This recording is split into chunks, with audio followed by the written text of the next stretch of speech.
I believe I am Charles and Camilla's son. This man claims to be the secret son of King Charles and Queen Camilla. He said he was born when the couple was still teenagers and allegedly kept their romance hidden from everyone.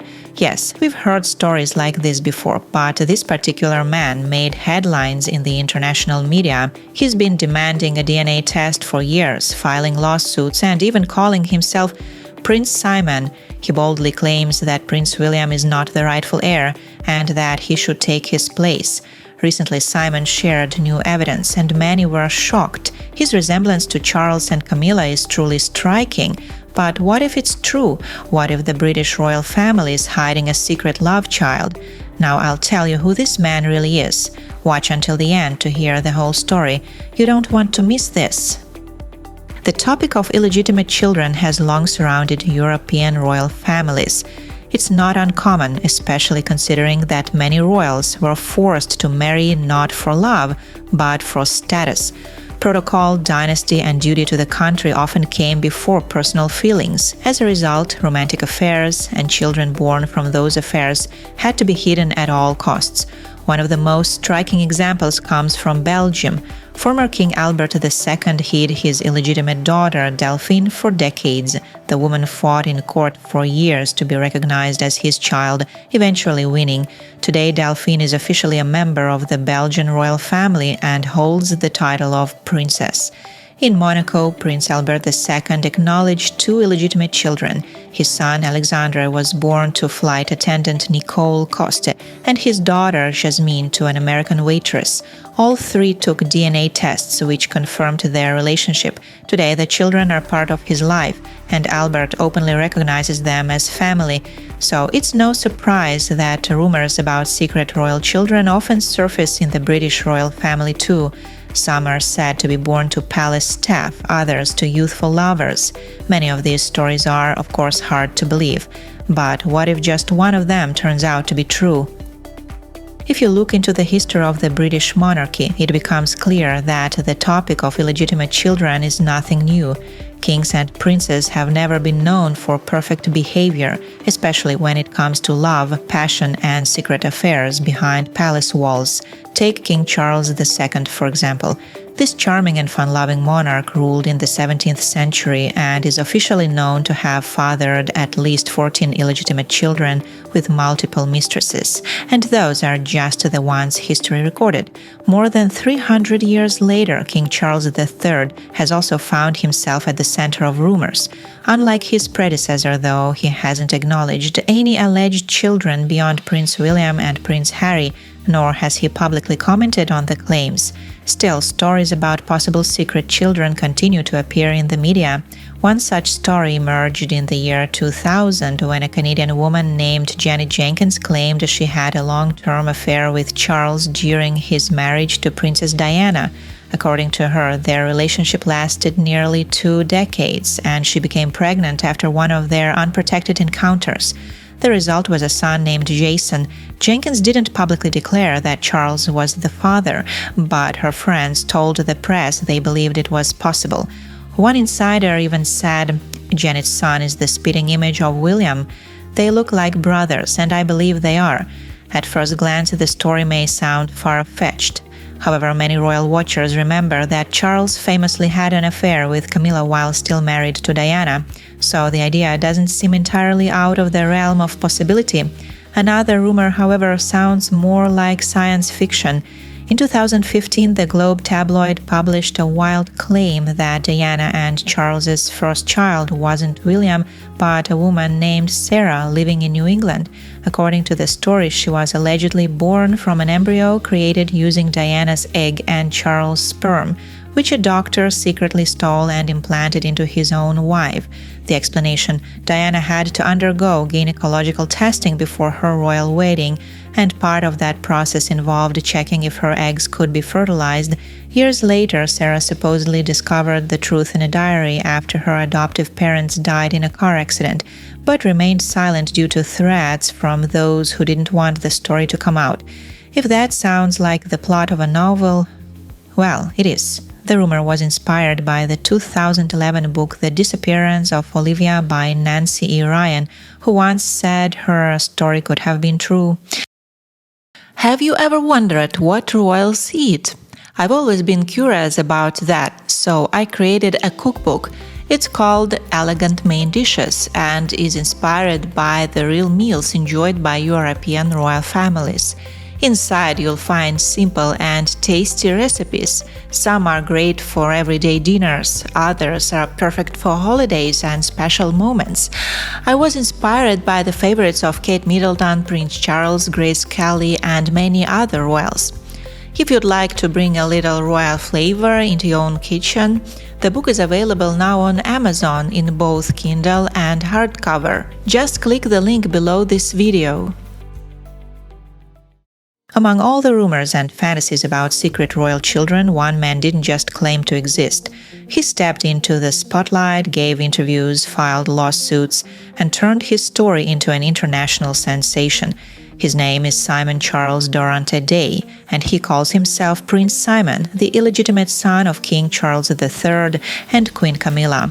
Simon was born in August 1966 in Portsmouth, on the south coast of England. He was adopted when he was just 8 months old. Later, he moved to Australia, where he lives to this day. That's where his fight for recognition began. According to Simon, during his teenage years, he began to notice that he looked nothing like his adoptive parents.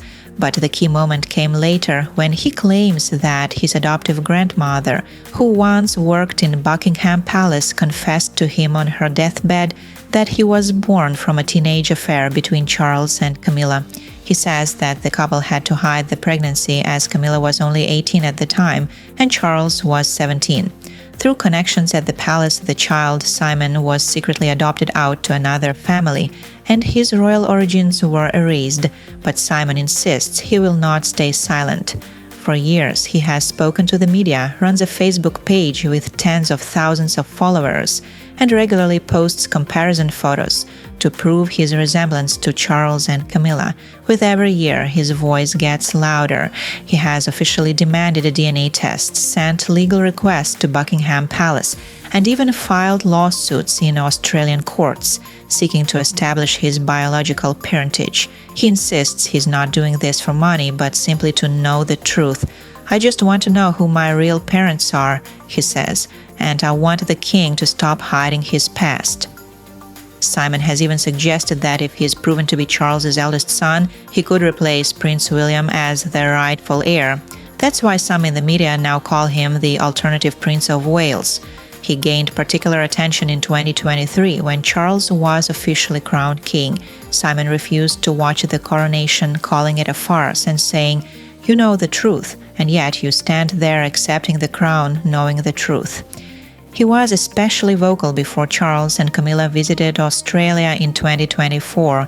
In May that year, he hinted that he might try to confront the royal couple, saying, "Personally, it would be foolish of me not to take action when he is in the same country as me. But it would be even more foolish to show all my cards too early." These statements triggered a serious reaction. According to Australian media, royal security placed Simon on a watch list, and both police and intelligence services were instructed to keep him far away from the king and queen. Simon says he won't stop until he finds the truth. "I'm not doing this for fame. I'm not doing this for money. All I want is the truth. If Charles is my father, he should say it out loud. And Camilla too." He even involved his daughter, Mariam, recently posting her photo and claiming she looks remarkably like Princess Charlotte. In his view, the genetic similarities between generations are obvious. To this day, the story continues to spark debate. To some, he's a fraud. To others, a victim of a palace cover-up. But one thing is clear, Prince Simon has no intention of backing down, and it seems he'll keep fighting to the end. Could Simon's story be true? Let's take a closer look. Simon Dorante Day claims he was born in 1966, the secret child of a teenage romance between Prince Charles and Camilla. But how plausible is this claim when we examine the official biographies? According to royal history, Prince Charles and Camilla Shand met only in the early 1970s. Royal biographers say a mutual friend introduced them at a polo match in Windsor Park. It wasn't a formal meeting, but a casual introduction. Camilla reportedly impressed Charles with her relaxed attitude toward royalty and her sharp sense of humor. Their brief fling didn't last. Camilla soon married British Army officer Andrew Parker Bowles in 1973. That same year, they had a son, Tom, with Prince Charles as his godfather. In 1978, they welcomed a daughter, Laura. At that point, Charles hadn't even married yet. Charles wed Diana Spencer in 1981. He was 32, she was just 20. That autumn, they announced they were expecting their first child. Prince William was born in June 1982, followed by Prince Harry in September 1984. It's widely accepted that Charles rekindled his romance with Camilla only in 1986, when both were already married. Their relationship sparked intense media coverage and put tremendous pressure on Princess Diana. Camilla was publicly blamed for destroying the royal fairy tale. Charles and Diana announced their separation in 1992 and divorced in 1996. That same year, Camilla also divorced Andrew Parker Bowles. After that, she and Charles gradually began appearing together in public. Following Princess Diana's tragic death in 1997, Charles and Camilla continued their relationship discreetly. In 1999, they were photographed together for the first time at Camilla's sister's birthday party. In 2003, they moved in together at Clarence House, and 2 years later, 35 years after they first met, they married in a civil ceremony. So, is it truly believable that Camilla gave birth to Charles's child in 1966, 4 years before they officially met? If we rely on established facts, the story starts to fall apart. It simply doesn't add up. Simon Durante Day has spent years trying to convince the public that he is the illegitimate son of King Charles III and Queen Camilla. His claims grow more fantastical over time, but he calls them facts. However, a closer look reveals that most of his arguments are not based on official documents or DNA tests, but rather on subjective feelings, vague memories, and most of all, physical resemblance. Simon has repeatedly stated that he was subjected to medical procedures as a child. He claims that the royal family ground down his teeth so that his canines wouldn't resemble royal ones. He also alleges that his eye color was surgically changed from blue to brown, even though such a procedure was medically impossible in 1966. Scientifically, these claims are absurd and just a few examples of many. But Simon's main evidence is his face. He often posts photo collages comparing himself to Charles, William, and Harry. In one such post, he writes, "This comparison of William, myself, Charles, and Harry demonstrates something very clearly. There is no consistency. The fact that the left side of my face identically matches Charles, while neither William nor Harry's does, raises the obvious question, just who are Charles's real sons? Based on facial resemblance alone, Simon concludes that he must be Charles' son. He and his wife, Dr. Elena, demand a 4-way paternity test between Simon, Charles, William, and Harry. According to them, that is the only way to, once and for all, reveal the truth, allegedly hidden by the monarchy and government for 58 years. He claims that a cover-up has been ongoing for decades and that he, his wife, and children have been targeted in Australia through covert and illegitimate activities, meant to silence them. He insists that these events only strengthen his case and provide more courtroom evidence. Despite lacking any credible proof, Simon continues to post emotional appeals. He mentions a voice from childhood telling him about 9 months of hardship, the pain he supposedly still feels, and his adoptive grandmother's words, all of which, in his view, confirm his identity. He writes, "Whenever I feel like giving it all away, 3 things remind me to keep on track. Firstly, Winifred, my adoptive grandmother's words. Secondly, the memories and that voice telling me of the 9 months' hardship. Finally, my eyes and the very real pain that has and still causes. We deserve answers." And yet, when his biological half-sister offered a DNA test to confirm or deny the claim once and for all, Simon refused. Why? He didn't say, but he continues to post collages and ask his audience, "How will you truly react when you hear the truth? Would you still want them on the throne?" So, what are Simon's proofs built on? Personal memories, speculation, facial comparisons, and a mysterious voice from the past. No court would accept this as evidence, but Simon continues to believe, and his story, despite the complete lack of verification, continues to attract attention. By the way, speaking of health and resilience, I also try to keep track of how I'm doing, especially during stressful times. That's why I use an app called Heartscape. It works as a heart rate monitor and stress tracker. I simply place my finger over the iPhone camera, and within seconds it measures my pulse and shows detailed health patterns, including energy, stress level, and daily readiness.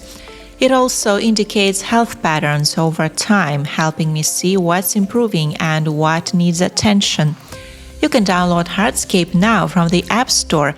Just follow the link under this video. Although Simon Durante continues to claim he is the son of King Charles and Camilla, an independent investigation conducted by members of the Facebook group The Fake Prince Down Under, the research tells a very different story. These researchers thoroughly examined Simon's biography and concluded that what he says is either a mistake or deliberate fabrication. According to their findings, Simon was born in April 1966 in the UK. His mother, Sandra Pinder, was unmarried at the time. She named the baby Trevor John Pinder and kept him for only 8 days before deciding it would be best for the child to be adopted. The father wanted nothing to do with the child or the pregnancy.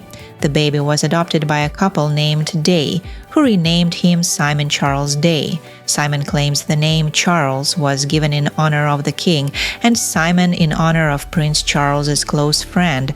However, according to the adoptive family, the truth is much simpler. They liked the name Simon, and Charles was already a family name. Simon also claimed his grandparents worked at the royal household as cooks and gardeners, but the investigation disproves this. His grandfather worked in the prison system for over 30 years and received a medal upon retirement, a standard award. His grandmother, Winifred, worked in home health care and was also recognized for her service. Neither of these roles had anything to do with Buckingham Palace. In 2011, Simon placed an ad in a local newspaper searching for his birth mother. He eventually made contact with his biological relatives. He spoke to his half-brother Nicholas and exchanged emails with his half-sister Tracy. Through them, he learned that his birth certificate had no father's name listed. Simon took this as proof of fraud and began calling his birth family impostors, even though he continues to use that same birth certificate as legal identification in Australia and beyond. The researchers also debunk Simon's story that Charles and Camilla met at Winston Churchill's funeral in 1965 and had a secret child within months. That funeral had over 3,000 attendees, and it's extremely unlikely two teenagers could have made eye contact across a crowd and instantly fallen in love.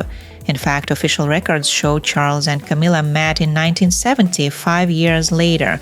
Perhaps most revealing, Simon's biological half-sister Tracy offered to take a DNA test with him. He refused. Why? Because that test could definitively prove he is not King Charles's son. Even if Charles and Camilla had a child out of wedlock, that child would have no rights to the throne. Their marriage in 2005 does not legitimize a child born in 1966. The law requires the parents to be married at the time of birth.